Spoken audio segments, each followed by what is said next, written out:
اگر داغنا کیا تھا، فائر کپنگ لوگ اس کو اس سے ریلیٹ کرتے ہیں، ڈرائی کپنگ کو وہ نہیں ہے. کسی تیز لوہے کی چیز کو گرم کیا جاتا تھا اور اس سے زخم کے متاثرہ حصے کو جلا دیا جاتا تھا تاکہ انفیکشن اسپریڈ نہ ہو، اس لیے کائنڈ آف لیزر. تو منع نہیں ہے، لیکن آپ صلی اللہ علیہ وآلہ وسلم نے پسند نہیں فرمایا، تاکہ امت کے لیے راستہ کھلا رکھا کہ کہیں ضرورت ہو تو ہم استعمال کریں. شہد کے بارے میں سب کو پتا ہے، کست البحری سمندری جڑی بوٹی ہے، اور اس کے اوپر اب تحقیق ہو رہی ہے کہ جو زمین کے اوپر پائی جانے والی جڑی بوٹیاں ہیں ان سے زیادہ پاورفل کچھ جڑی بوٹیاں سمندر کے اندر والی ہیں. تو کست البحری کا بھی ایک راستہ کھلا. اور شہد، اب دیکھیں غور کرنے کی بات کیا ہے، جو تم علاج کرواتے ہو اس میں سے بہترین ہے، مکمل نہیں ہے. لوگ نا اکثر چیز کا دعویٰ کرتے ہیں، ہم آپ آئیں یہ کرام کروائیں، 100% آپ کو فرق ملے گا. 100% صرف اللہ رب العزت کی ذات ہے، 100% کوئی علاج نہیں ہے. بہترین کی طرف رہنمائی کی گئی ہے. شفا من جانب اللہ ہے، ٹھیک ہے. اگر ہم کسی کا، ہم دعوے دار نہیں ہیں، ہم یہ کہتے ہیں کہ یہ شفا من جانب اللہ ہے، اور انشاءاللہ آپ کو جو آپ نے علاج کروائے ان میں سے بہت بہترین رزلٹ ملتے ہیں اس کو، اس میں کوئی شک نہیں ہے. تو اس لیے اس کو مکمل میں نے اس لیے وضاحت دی کہ یہ مکمل نہیں ہے، بہت بہترین طریقہ علاج ہے. تو تاریخ ہم نے دیکھی، آپ صلی اللہ علیہ وآلہ وسلم کے زمانے میں حجامہ کیسے کیا جاتا تھا. اچھا، اس کے نا 2-3 طریقے دیکھے گئے ہیں جو روایات میں ملتے ہیں. کچھ لوگ نا اس کو کسی تیز دھاردر چیز کے ساتھ اس کے اسکریچز لگاتے تھے، اور سینگ کو خالی کیا جاتا تھا، یا کوئی بھی لکڑی کو خالی کر کے تو اس سے نا سک کیا جاتا تھا بلڈ، اور جب وہ منہ میں آتا تھا تو تھوک دیا جاتا تھا. ایک یہ بھی طریقہ کار ہوتا تھا. جونکیں بی لگائی جاتی تھی اور ویکیوم کریٹ کیا جاتا تھا سینگوں کے اندر آگ کے ذریعے، اس سے بھی تھک کر لیا جاتا تھا. اچھا، سینگنی لگوانا بھی ہمیں حدیث مبارکہ سے ملتا ہے. تو سینگنی کیا تھی؟ سینگ کے ایک کو خالی کرنے سے ایک حصے کو خالی کیا جاتا تھا اور ایک حصے کو بند رکھا جاتا تھا، آگ سے ویکیوم کریٹ کر کے تو وہ لگایا جاتا تھا. ابھی بھی ہمیں ملیشیا اور انڈونیشیا کی سڑکوں کے اوپر سینگنی لگانے کا رواج ملتا ہے. اب تھوڑی سی نا پلاسٹک ٹائپ کی اور تھوڑی سی ایسے مٹیریل کی سینگیاں بھی چل گئی ہیں جو جانوروں کی تو نہیں ہوتی ہیں، لیکن جو ری یوز ہو سکتی ہیں، ایک فیشن کے طور پہ لوگوں نے اس کو استعمال کرنا شروع کر دیا. اچھا، اس کی بھی میں ایک اور وضاحت دیتی ہوں کہ ہمارے ذہنوں میں آتا ہے کہ اب تو آرام سے سکشن گنز آ گئی ہیں، کپس آ گئے ہیں. تو پہلے اتنی مشکل ہوتی تھی، ایسا کبھی بھی نہیں ہوتا. جس چیز کو اللہ نے آسمان سے اتار دیا، اللہ تعالیٰ اس دور کے مطابق ان لوگوں کو اتنی سمجھ اور اس کی چیزیں پرووائڈ کر دیتے ہیں کہ اس کے مطابق لوگ اس کو استعمال کر لیتے ہیں. آپ صلی اللہ علیہ وآلہ وسلم کے پاس ایک صحابی آئے اور بتایا کہ یا رسول اللہ صلی اللہ علیہ وآلہ وسلم، ایک صحابی نے بکری کو پتھر سے ذبح کیا ہے.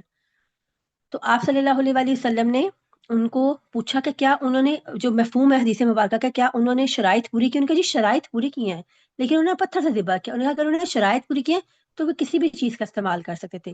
تو اس لیے اگر کوئی یہ کہے کہ جی سینگنی ہی لگانی چاہیے، یہ میں نے اس لیے آپ کے سارے مت شروع میں کلیئر کروں گی کہ آپ کے پاس، آپ کے سوالوں سے کوئی آپ سے سوال پوچھے تو آپ کے پاس اس کا جواب پراپرلی آسان طریقے سے موجود ہو کہ ہم نے کیسے جواب دینا ہے. تو اس لیے سینگنی ہی نہیں، اگر سینگ موجود ہے تو ہم کب کا انکار کر دیجیے، کب سے جامع نہیں ہو سکتا. میں نے ایسی چیزیں بھی سنی ہیں، لوگ کہتے ہیں سینگ نہیں لگانے، سینگ ہی لے کر آئے. تو ہم اپنی سہولت کے مطابق چیزوں کو استعمال کر سکتے ہیں، ٹھیک ہے. اس لیے میں نے بتایا کہ تاریخ کیسے چیزیں ایسے استعمال ہوتی تھی. اب دور جدت میں اس کی ضرورت کیوں پیش آئی ہے؟ جہاں پہ سائنس فیل ہوئی نا، جہاں پہ سائنس پیک پہ گئی، اس نے ہر چیز، اب دیکھیں ہمارے پاس ہر چیز کی مشینری موجود ہے آلموسٹ، اور سائنس اپنے پیک پہ ہے، جدت اپنے پیک پہ ہے. جہاں پہ انسان کی جدت فیل ہوئی نا، انسان اپنی اصل پہ پلٹتا ہے. انسان اپنی اصل پہ پلٹ سکے، کہیں نہ کہیں مجھ سے جو چیزیں چھوٹی ہیں نا میں ان کو دیکھوں، وہاں پہ اللہ تعالیٰ نے ان طریقے علاج کو دوبارہ رائج ہوئے. اب آپ دیکھیں، اب ہم کیا چاہتے ہیں؟ اب ہم آرگینک ورڈ چاہتے ہیں، ہم چاہتے ہیں ہم سادہ خوراک کھائیں. ہم لوگوں نے بڑی فینسی چیزیں بھی دیکھ لی ہیں، لیکن دیکھا کہ ہماری بقا جو ہے نا وہ ہماری سادگی میں ہے. تو جب انسان اپنی نیچر پہ پلٹا نا، تو اس نے نیچر میں صرف آرگینک فوڈ نہیں ڈھونڈا دوبارہ، اس نے ہر اس طریقہ علاج کو دیکھا جو سادہ تھے اور انتہائی پاورفل تھے، جو نیچر کے قریب چیزیں تھیں. تو اس شدت، جہاں اتنی جدت سے چیزیں شدت کے ساتھ خراب ہوئیں اور چیزیں نہ سنبھلی تو آہستہ آہستہ انسان نے اپنے پیچھے پلٹنا شروع کیا. تو یہ اس وجہ سے جہاں ناکامیاں سائنس کی ہوئی وہاں سے انسان نے اس چیز کو اپنے ساتھ اٹیچ کرنا شروع کیا. تو اس طرح سے اس دور جدید میں اس کی ہوئی. اچھا پاکستان کے اندر اور یہ اس کا بالکل ختم ہو چکا تھا. جیسے میں نے بتایا 100 سالہ ہسٹری میں دیکھیں تو یہ عمرہ کے وزیروں کے اور بادشاہوں کے محل تک محدود تھا. اس وقت کے جو حکیم تھے نا ان کے پاس اس کا بہت زیادہ بہت بہترین علم تھا. اللہ رب العزت ان کی قبروں کو روشن کرے. اللہ نے جتنا کام ان سے لینا تھا لیا. لیکن اس وقت نا ایک کانسیپٹ حکیموں کے اندر یہ تھا جو علم رکھنے والے لوگ ہوتے تھے نا وہ اپنا علم یا تو اپنے خاندان میں دیتے تھے, نہیں کو لیتا تھا تو اپنے ساتھ لے کر چلے جاتے تھے. تو یہ علم نہ دفن ہو جاتا تھا. تو اس لیے صاحب علم کے اوپر یہ فرض ہے کہ وہ جو چیز بڑی اچھی ہماری ایک استاد میں بات کرتی ہیں ہماری قرآن ٹیچر کہ اپنے جیسے 100 لوگ تو چھوڑ کے جاؤ جو آپ کو اچھا کام آتا ہے. اپنے جیسے کم از کم 100 لوگ ایسے چھوڑ کے جائیں. اگر آپ کو ایک کڑھائی بنائی بھی آتی ہے نا تو وہ بھی کوئی 100 لوگوں کو سکھا دیں کہ وہ آپ کے لیے صدقہ جاریہ بنا لے, کوئی اپنے لیے روزی کما لے اور کما کے حلال روزی کا سبب بھی بن جائے تو ہمارے لیے وہ بھی صدقہ جاریہ بن جاتا ہے. تو اپنے جیسے کم از کم 100 لوگ چھوڑنے چاہیے. ٹھیک ہے. دور جدید میں اس کی اس وجہ سے اہمیت ہوئی کہ لوگوں نے اس کو اپنانا شروع کیا. میں نے آپ کو اس پہ بھی ایکسپلین کیا کہ یہ بہترین علاج ہے, مکمل کا دعویٰ ہم اس پہ نہیں کرتے. تمام علاجوں سے بہترین اور قیامت تک مسلم حدیث یہی رہے گی کہ تمام علاجوں میں سے سب سے بہترین اللہ تعالیٰ نے کہہ دیا کہ یہ یہی ہے اور اس نے بہترین ہی رہنا ہے. تو اس وجہ سے اس کی بہت زیادہ فاسٹر اور بہت زیادہ بہترین رزلٹ. لیکن ہمیں اس کو سیکھ کے کرنا چاہیے. ایسا نہیں ہے کہ اگر ہم بس اسکریچز لگانا سیکھ لیں اور ہمیں اس کے بیہائنڈ سین اور ریزنس پتہ نہیں ہے تو پھر ہم ظلم کر رہے ہیں. تو اللہ تعالیٰ ہمیں ظالموں میں شمار نہ کریں. پھر میں ایک اور چیز جس کی میں شروع میں وضاحت دے دوں, آپ کو ہماری اکیڈمی کی طرف سے پارٹیسپیشن سرٹیفکیٹ جاری کیا جائے گا. پاکستانی قانون کے مطابق مکمل طور پہ واضح ہے کہ حجامہ کرنے کے لیے جو ایلیجیبل لوگ ہیں وہ کوالیفائڈ حکیم اور طبیبہ ہیں. اس میں ڈاکٹرز بھی شامل نہیں ہیں MBBS, اس میں ہومیوپیتھک ڈاکٹر بھی نہیں ہے. اس میں بہت سارے ہومیوپیتھک ڈاکٹرز نے کی تنظیم ابھی حکومت پاکستان سے اس پہ بات کر رہی ہے, لیکن ابھی تک یہ بات چیت میں ہی ہے اور یہ بڑے لیول پر بھی نہیں ہے کہ اس لیے اس پہ کوئی چیز. سر یہ کیس ابھی جو 2020 میں فائنل ہوا ہے وہ یہ ہے کہ صرف یونانی طب سے ریلیٹڈ جو کوالیفائڈ حکیم اور طبیبہ ہیں وہ کلینکلی حجامہ کرنے کے لیے ایلیجیبل ہیں. آپ لوگوں کو سکھانے کا مقصد یہ ہے ہر گھر میں ایک بہترین ایسا معالج ہونا چاہیے کہ جو اپنے گھر والوں کے خود کی بہت اچھے طریقے سے اکیلے معاون ثابت ہو سکے, یا وہ خواتین جو بہترین روزگار کمانا چاہتی ہیں وہ باہر نہیں جا سکتی کہ اچھے پلیٹ فارم سے سیکھیں. اس سے بھی بڑی ایک چیز یہ تھی جب ہم لوگوں نے اس کو سٹارٹ کیا تھا, ہمارے ارد گرد بہت سارے ایسے حجامہ تھراپسٹ موجود تھیں جو جیسے دیکھیں مجھے 7 سے 8 سال ہو گئے, 8 سال ہو گیا مجھے کرتے ہوئے. اب 8 سال سے جب میں نے سٹارٹ کیا تھا اس سے پہلے مجھ سے بھی ایسے میرے پاس ایسی اسٹوڈنٹس آئے تھے فرسٹ بیچ میں جو 12 سال سے حجامہ کر رہی تھیں, لیکن کچھ طریقہ کار اس کو چینج کرنے کی ضرورت تھی. تو ایسے لوگ جو آلریڈی جانتے بھی تھے ان کے طریقہ علاج کو اور بہتر کیا جا سکے, کچھ ان سے حاصل کرنا اور کچھ خود دینا کا مقصد بھی تھا. تو اس لیے کوئی چیز آپ کو کنفیوز کرے کہ آپ لوگوں نے ہمیں پہلے نہیں بتائی تھی, اس لیے ہم ہر چیز شروع میں کلیئر کرتے ہیں. جب ایک تعلق بنتا ہے الحمدللہ آپ ہمارا 6 بیچ ہیں اور ہمارے 6 کے 6 بیچ اس میں نیشنل اور انٹرنیشنل سارے اسٹوڈنٹس موجود ہیں. ہم نے کبھی بھی اپنے گروپ کو ان 3 سے 4 سالوں میں بند نہیں کیا, 3 سالوں میں بند نہیں کیا. ہمارے تمام اسٹوڈنٹس کو ہم کوئٹ نہیں کرتے. ہم آپ کے لیے حاضر ہیں. جب آپ سیکھ رہے ہیں کہیں آپ کو ضرورت پڑتی ہے بشرطِ زندگی, جب تک میری زندگی ہے میں کہتی ہوں کہ آپ مجھ سے مس فاطمہ سے اور ہمارا اکیڈمی کا جو گروپ بنا اس میں آپ سوال پوچھ سکتے ہیں. جب ہمارے پاس مناسب وقت ہوتا ہے ہم جواب ضرور دیتے ہیں, اور کبھی سوال رہ جائے تو ہم اسٹوڈنٹس مینشن کر دیتے ہیں کہ مس ہمارا رہ گیا تھا آپ ہمیں بتا دیں, تو وہ چیز ہو جاتی ہے. تو انشاءاللہ تعالیٰ آپ جب اس کو سیکھتے جائیں گے اللہ نے چاہا تو انشاءاللہ اللہ تعالیٰ ہمارا مددگار ہوں کہ اس میں آپ کو بہت چیزیں انشاءاللہ سیکھنے کو جو ملیں گی جس سے زندگی آپ کی اپنی اور آپ دوسروں کی زندگی کو بہت بہتر طریقے سے آسان بنا سکتے ہیں. تو اس لیے میں نے اس چیز کو بھی کلیئر کر دیا ہے کہ پارٹیسپیشن سرٹیفکیٹ انشاءاللہ تعالیٰ آپ کا ہماری طرف سے ضرور ملے گا, لیکن کلینک کرنے کے لیے ایلیجیبل جو قانون ہے میں نے وہ بھی بتا دیا. اچھا, ہم نے اس کی تاریخ پہ بات کی, ہم نے اس بتایا کہ دورے اس کی جو ہے جدید میں اس کی ضرورت کیوں تھی. اچھا, اس کی نا افادیت کیا ہے, کیوں اللہ تعالیٰ نے اس کو ڈفرینشیٹ کیا ہے کہ